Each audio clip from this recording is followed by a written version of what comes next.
What is going on, everybody? Welcome back to another episode of the Coach Steve Show podcast. Today, we're going to discuss our college football week 2 matchups that have caught some interest of me and some others. So, we're going to talk about different week 2 matchups in college football, and then we'll go over my week 2 picks. I am 2-3 from last week. So, let's see if we can get back on track. Make sure you hit the like button and the subscribe button on the YouTube channel. Follow it, rate it on Apple and iTunes. Leave a comment in the comment section down below.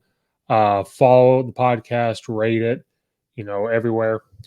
Check out the Belly Up Media Network at bellyupsports.com to check out everything there. There's blogs, podcasts, everything sports related.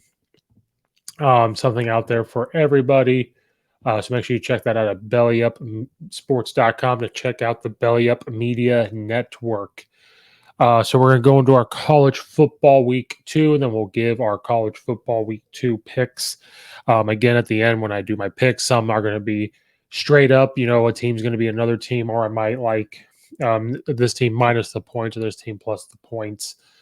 Sometimes that's the same thing as picking them to win, but sometimes you rather just take the points. So we're going to go through some college football week 2 matchups here on today's show outside of my University of Illinois. One matchup I want to discuss real quick is Louisville versus UCF. UCF is favored big right now, according to ESPN. They are 78.6 favorites, 21% for Louisville. The reason why I bring this up right now, Louisville is actually, so according to ESPN, they believe that. But right now,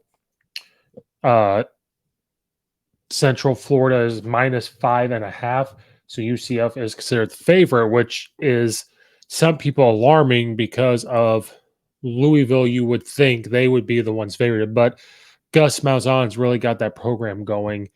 And right now, they've only played one game. Louisville only scored 7 points against Syracuse. And this is what's putting UCF as the favorite. They scored 56 points. They only gave up 10, and they gave up over 30 points to Syracuse. UCF had over 600 yards. Louisville only had above 300 yards. And I just wanted to bring this up because what a fall from grace it is from Louisville, who, on principle should beat a lot of teams being a bigger Division I school. But UCF is a good football program. And I always talk about Scott Frost, but Scott Frost did a good job there. And it's just continued since then. Coach Leipold has continued it. Coach Gus Malzahn has continued it. And they should be favorited. I just wanted to bring that up very quickly because people are very high on Louisville coming in, and you would think with some of the athletes they have, they rightfully so should be considered, to have a good year. But UCF, I'm telling you right now, Auburn at some point is going to say, maybe we should have tried to keep Gus. I know maybe it was time to move on, but a part of it going well. He's winning at UCF. He's doing good things there. So UCF is predicted to win. They're minus 5.5 for that game against Louisville. Over under is 61. It could be a high scoring game, but Louisville was struggling to score against Syracuse. So I see UCF winning that game. This is not part of my picks, but I wanted to bring that up as my first game to talk about. The next one I'm going to talk about is Arkansas opens up SEC play hosting South Carolina Gamecocks. South Carolina with new coach Beamer last year, trying to turn it around. They've, had some cool culture building things. They've had good TikToks. They've had good videos. They've had good recruiting things happen there. They got Spencer Rattler in the transfer portal, which I'll talk about in a second. Arkansas is coming off that win last week versus Cincinnati. South Carolina is also 1-0. Arkansas is, 73% favorite here in this game. They are at minus 8.5. Over under is 52, so they are the favorite by 8.5 points, and rightfully so. Coach Pittman has got this team playing hard. Their quarterback is playing well. Jefferson's playing well. He can run the football. They have that up-tempo offense, and something else they can do is slow the tempo down. So if they can slow it down and then whenever they want, flip a switch and go 100 miles an hour, they're pretty dangerous. And you've heard Coach Pittman talk about it. I've talked about it. He's got confidence. He's got the culture going. And when you get that going and kids buy in and people buy in, it's a great, great thing to see. And so if he's got that going, you can only imagine that great things are going to happen at Arkansas. And so they're favorited. Now, South Carolina is trying to turn it around. Spencer Rattler came from Oklahoma, the transfer portal, and everybody was high on him. I've had my piece about Spencer Rattler. I don't know if he's a leader. He shows glimpses of being very, very good, uh, but he did not handle being benched very well. It shows when he left, and he did not do really that great. At first, it sounds good. 23 of 37, 227 yards, one touchdown, but two interceptions. So, the rushing helped him a little bit, but outside of that, I don't think Spencer Rattler is the answer there at quarterback. Again, glimpses of him that look really good. He makes really good throws, but then he makes dumb decisions. I think he lets his emotions take over. I'm just not the biggest fan of him. So I don't know if he's the right guy to send them over the top at South Carolina. It is a rebuilding, project there for Coach Beamer. Now, South Carolina did score 35 points. They only gave up 14. Arkansas gave up 24 to Cincinnati. But I think Arkansas is poised to have a big year. And so to open up SEC play is pretty fun. Now, South Carolina played Georgia State while Arkansas played Cincinnati. So they had tougher non-conference there at the very beginning, which I think will help Arkansas be more ready. Now, that gave South Carolina some confidence, but I don't think Spencer Rattler, if he gets hit a couple times versus Arkansas, if Arkansas gets up on him, 8 to 14 points somewhere in there, I think he'll get flustered. I don't know if he'll be the guy that's going to be poised the whole time and bring them back. So this is a game to watch out for, a big matchup there with Arkansas and Coach Pittman versus South Carolina. They are poised to have a good year, so watch out for that game, what Arkansas does to South Carolina.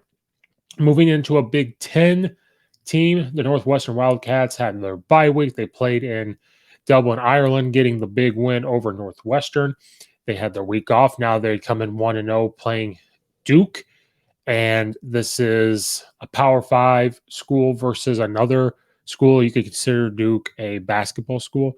I think Northwestern having recovering from traveling will help them.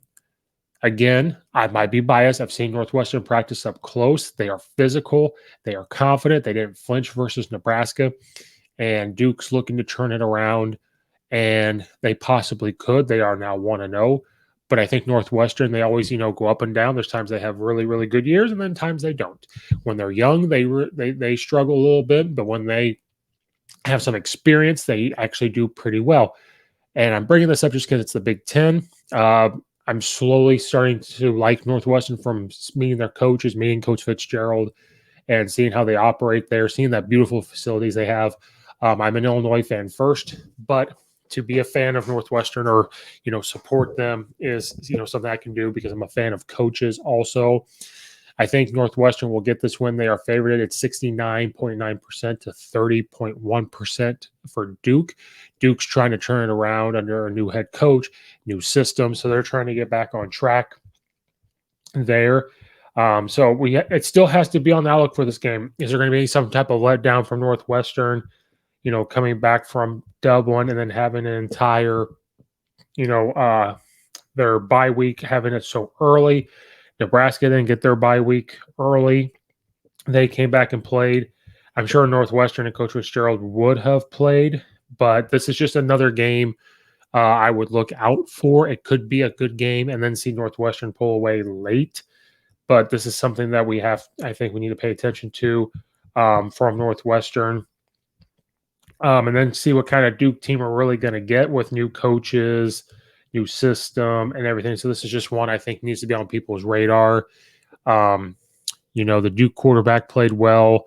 Leonard, he was 24 of 30 for 320 yards and 2 touchdowns.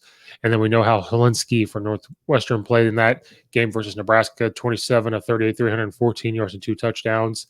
So it will be very interesting to see.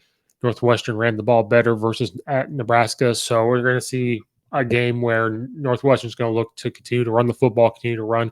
They had a lot of success running GT versus Nebraska. So I think you're going to see that continue on versus that. But I think this is a game we can't ignore. I think it will be a good game to watch.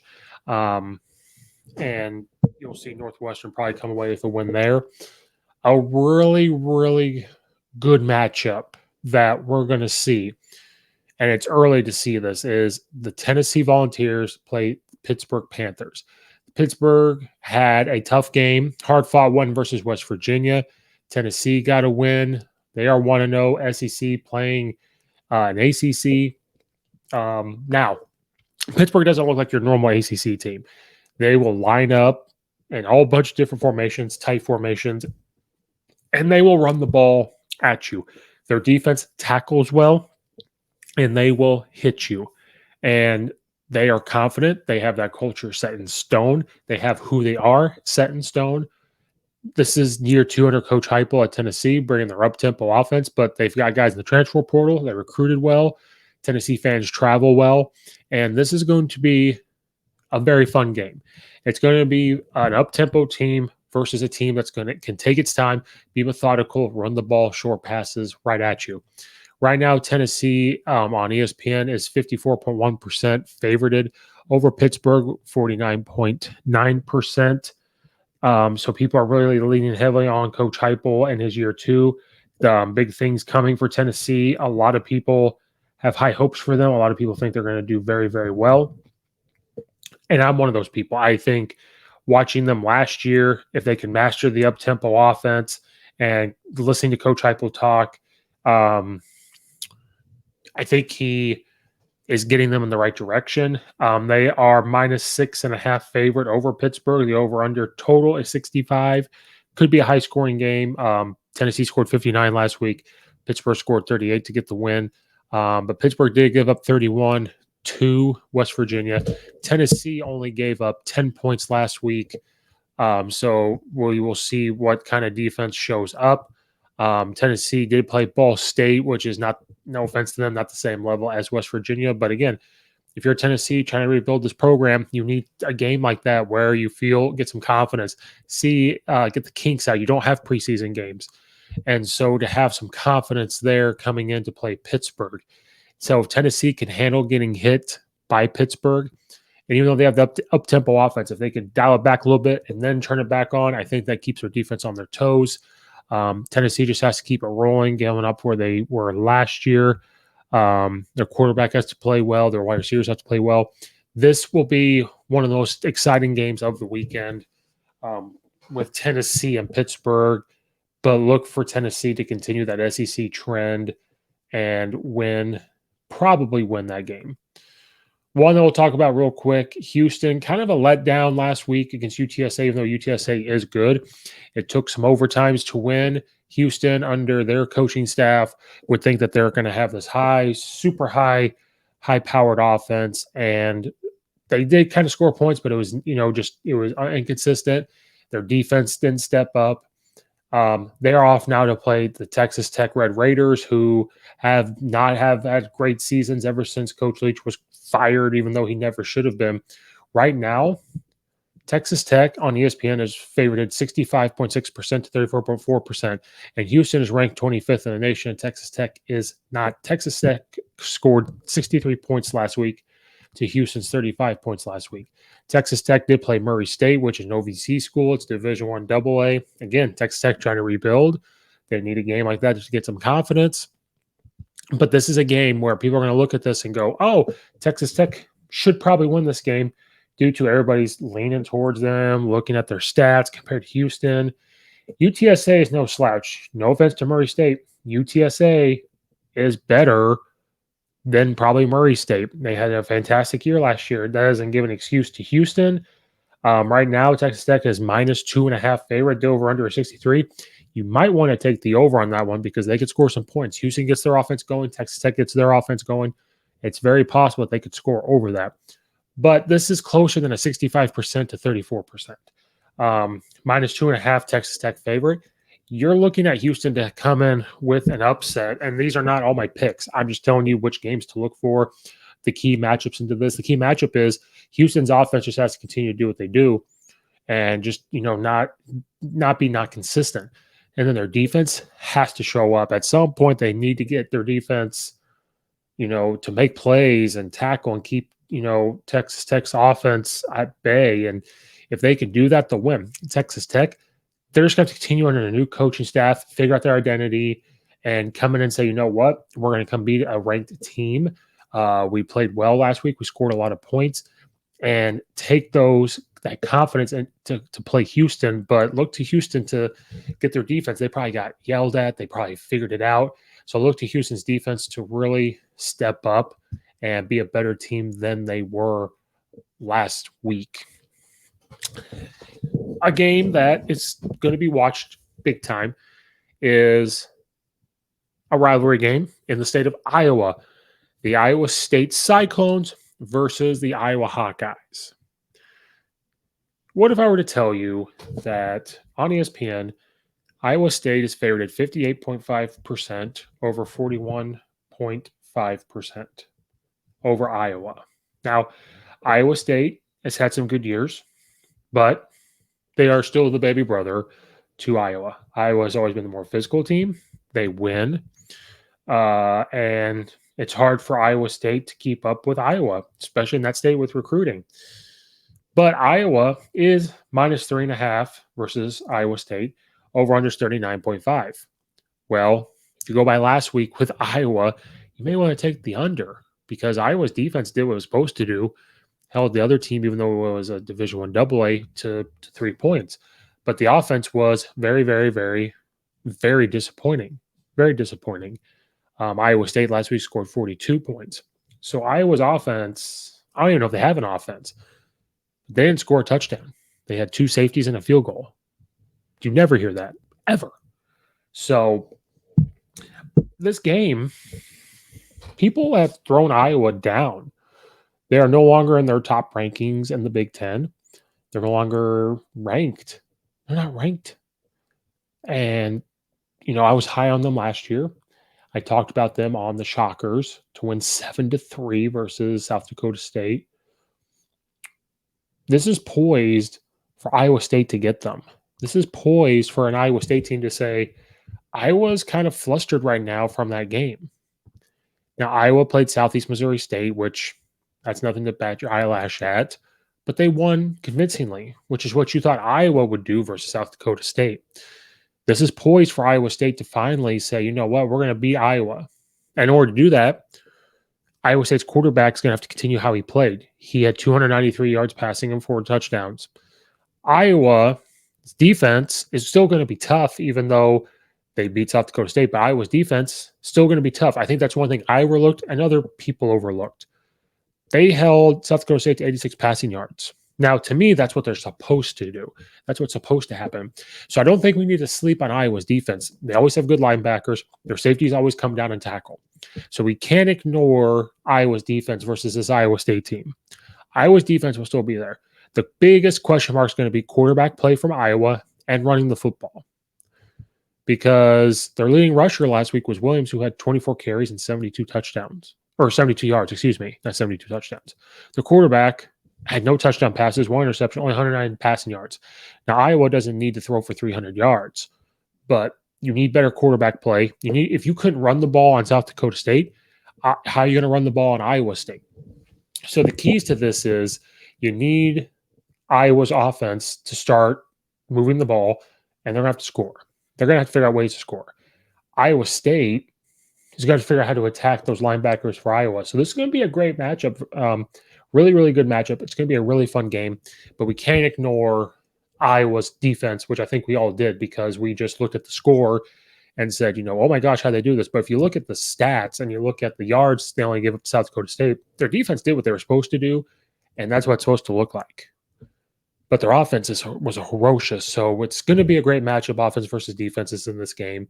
Good defense on Iowa going against Iowa State, but then a struggling Iowa Hawkeye already offense versus Iowa State. But if you're Iowa State, this is the time that you're going to get them. This is the time you as Iowa State are going to get Iowa. It's going to be a very, very, very fun game for everybody to watch. Next one to talk about real quick is Texas versus Alabama. Alabama is traveling to Texas. This will be a fun game. Alabama is number one in the nation. And what I mean by fun is people are going to be really high on Texas. People are going to sit there and say it's Steve Sarkisian versus Nick Saban. That's where the fun's going to come. Can Steve Sarkisian get the offense going? They got some good transfer guys in. They got some good recruits in. This is the time that they're supposed to upset Alabama. It's going to be fun because it's not going to happen. I said last week, if you watch Alabama play, they are playing angry. They're playing with a mission. A part of me, I don't even know if this is true. And I don't want to say it's true. There was a small part of me that said if Alabama won the national championship last year, that could have been Nick Saban's, retirement thing. But because he lost to Texas A&M, then he loses to Georgia. So he loses to two former coaches in 1 year. I think that de-aged him, even though he doesn't look like he is the age that he is. I think it de-aged him by like 5 or 10 years. And he's like, all right, now I'm motivated. I didn't win the championship. I lost to these coaches. They're on a mission, and they're playing angry. And last year, Texas got a rude awakening about joining the SEC, losing big time to Arkansas. Now, this Texas team, on paper, has better players and should be better than they were last year. But now you're playing Alabama, not Arkansas. You're playing a Heisman Trophy guy from Alabama. You're playing a fast defense. You're playing a guy with fast wide receivers. This game, Alabama's going to wallop Texas. And I'm sorry. The keys of this is, if you're Texas, you better slow it down on offense and make sure Alabama's offense doesn't come onto the field, which when, years and years and years and years ago, you wouldn't have really thought about that. You would have said, man, we don't want to see Alabama's defense. You don't want to see Alabama's offense. And that's going to be the key for Texas is you're going to have to go slow on offense. You're going to have to take 3 yards, 3 yards, 2 yards, and go for on fourth down if it's 4th and 1 and get some yards, maybe. If you're Alabama, you stay on as scheduled. Open up the playbook a little more. You're going to run right at Texas. You're going to beat them into a pulp and show people that you're on a mission. This will be fun because it's two historical programs in Alabama and Texas. And it's going to be fun to have Alabama at Texas. But this is not going to be fun for Texas. This is not going to be fun for Texas fans. Alabama is going to come in to make a statement against a historical program in Texas. And they're also going to say, welcome to the SEC. This is how we roll. Things in the SEC come through us. And that's the mentality they're going to have. So Texas and Texas fans better watch out because I don't know how you're going to stop Alabama. I know how you're going to stop Bryce Young. He had 5 touchdown passes last week. He also had 100 yards rushing. So to have a quarterback that can do that and run opens up the run game even more for Alabama for the running backs. Now, it is funny. Alabama didn't give up a point. Texas gave up 10. Alabama scored 45 and Texas scored 52. Alabama had almost 560 yards total. Texas only had 383. So it's going to be fun to see. Alabama did play, Utah State, but Texas played UNLM. This is what they're supposed to do. This is how those games are supposed to go. Let's see if the struggles continue for Texas, but Alabama's going to come in and play angry. It's going to be a fun one, but it's going to be fun to see what Alabama does against Texas, but it's going to be fun to try to see how Steve Sarkisian maybe game plans and goes after Alabama, the former team that he coached for. To slowly wrap up the show, we only got 2 more games I think people need to pay attention to, and then we'll go through the picks for week 2. A big-time matchup that I don't know if people are sleeping on, but it's not necessarily all over everybody's radar, but it should be, is the number 9 ranked Baylor Bears versus BYU Cougars, ranked 21st in the nation. This is not – I don't know if people think that BYU is going to just roll – or Baylor's going to roll BYU. That's not going to happen. The matchup predictor is 57.6% for Baylor, 42% for BYU. This is not going to be a rollover game. BYU is a very good program. They're very tough, good coaching staff, very similar numbers with their quarterbacks. Baylor last week, he had 214 yards and 2 touchdowns. For BYU, he had 261 yards passing, 2 touchdowns, but he had an interception. Rushing yards, Baylor's top leading rusher was 62 yards, but BYU's leading rusher was 135 yards. Baylor scored 69 points to BYU's 50 last week. Both 1-0. Baylor, they had the exact same yards, 573 yards, more passing yards from Baylor or a total altogether. Baylor opening it up in their first game versus Albany. So this is something they were supposed to do. So they got different guys playing time in that game. So sometimes you got to look at those stats, take it for what they are of who they played. Now, BYU played South Florida, which South Florida, you could say what you want. That's still a Division I program. Once in a while, they're really good. So it was a better competition-wise there probably than what Baylor had. This will be a fun game. It'll be a close game. It's going to be a hard-fought match, and it's something that people need to pay attention to. It will come down to Baylor's defense and how they combat wide zone stuff, the different crossing routes and everything that BYU can do, match with that wide zone that they're really good at. And so this will be a very, very fun one to watch for everybody. To end it, probably one of the most fun games we're going to get out of all those that I've mentioned is the Kentucky Wildcats versus the Florida Gators as they both open up conference play. Florida has now jumped up to 12 in the nation, and with Kentucky at 20. Florida had the big win over 7th-ranked Utah. Kentucky got a win last week as well, which the big debate is it a football school or is it a basketball school? Different coaches have different opinions. They played Miami of Ohio, winning 37-13. People are very, very, very high on Kentucky. People think they're going to go 10-2, 11-1. That's what they think. And I said that was a team that's going to have a question mark next to it for me because we don't really know who they are. They had a really good season last year. They've been slowly building it up. But what kind of team are we going to see from them? And then we got a glimpse of the Florida Gators and what kind of offense they're going to look at, what kind of defense they're going to look like, how Coach Napier is going to coach this team. Are they using different quarterbacks like Dan Mullen was? No, they figured out that Anthony Richardson's going to be the guy. And he had 168 passing yards, but he also ran for 106 and 3 rushing touchdowns. So to have a dual threat quarterback, which people are already saying he's like a Tim Tebow, which is unfair to him, number one. Number two, Tim Tebow was probably the best college quarterback we've ever seen. And so it's not fair to compare him. So we're going to see how now what's going to happen. You beat the number 7 team in the nation in Utah. Now, Kentucky could be a way more physical team. Utah's a really good team. They were number 7 in the nation for a reason. But now you're going to play an SEC opponent. So it's going to be another very good test for Coach Napier saying, now we got an SEC play. We're going to play the Kentucky Wildcats, who are a physical team, and people are really high on them to do good things. Florida is -6.5 actually over Kentucky. The over-under is 51.5. So people are high on Florida now all of a sudden. People were a little bit when Coach Napier was hired, but now seeing them play, they're really high on him now. And I am too. I think Florida could win this game. I think this is going to be a very hard-hitting game. That's why you have to, and I've said that about a lot of these games. This game right here will be hard-hitting because Coach Napier has a way to get those players to play tough. Kentucky, Stoops there, he gets them to play tough, and they are tough. We already know that for a fact. We seen Florida be tough last week. Now it's going to be a real test of Kentucky running right at you, fullbacks, H-backs, hard-nosed running backs, and they have really hard-hitting linebackers. How is Florida going to handle that? So this is just going to be, the keys to this are, how does Anthony Richardson play against a team that's going to come up and hit him?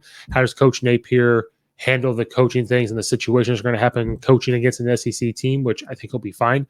How do they all handle that as a different staff and different culture? And does Kentucky take the reins and say, we're going to make a statement in the SEC and come in and say, yeah, cool, you beat the number 7 team in Utah, cool. But you're not going to beat us because we're tougher than you. We're going to out-hit you. We're going to outplay you. And do they have the mentality coming into play Florida? And those are the keys for that one. To wrap up the show, we're going to give my picks. I went 2 and 3 last week. Part of the picks are, and I should just do teams over teams, but sometimes I don't know. I'd rather do, it makes more sense sometimes if you're betting or picking, and I add them. So if I say a team is -3.5 and they don't get it, that's a loss. And so I'm adding that to my college record for the entire season. I'm going to have that going on. I was 2 and 3 last week. Thank you, LSU. So this week, I'm going to take Arkansas -8.5, Alabama -20.5. Yes, I am taking that. Tennessee over Pittsburgh, Iowa State plus 3.5, Florida over Kentucky, Houston plus 2.5. I have to pick at least 5. So sometimes I can go over if there's certain games I like to pick. So the picks again is Arkansas minus 8.5, Alabama minus 20.5, Tennessee over Pittsburgh, Iowa State plus 3.5, Florida over Kentucky, and Houston plus 2.5. And we'll see if we can't get back in the win column and the picks and the records there. So that wraps up this show. Hopefully everybody will enjoy college football week 2. There's a whole other episode for the Illinois preview versus Virginia. Those will always be separate for the most part from the college football ones. Thank you guys for watching and or listening. Like and subscribe to the YouTube channel. Follow me at Coach_Steve72 on Twitter. Check out all the affiliate description below. Leave a comment in the comment section down below. Follow it, rate it on Apple iTunes. It goes a long way. Check out the Belly Up Media Network, of course. All that good stuff. Check out all the other episodes. Thank you guys again for watching and for listening, and we will see you next time.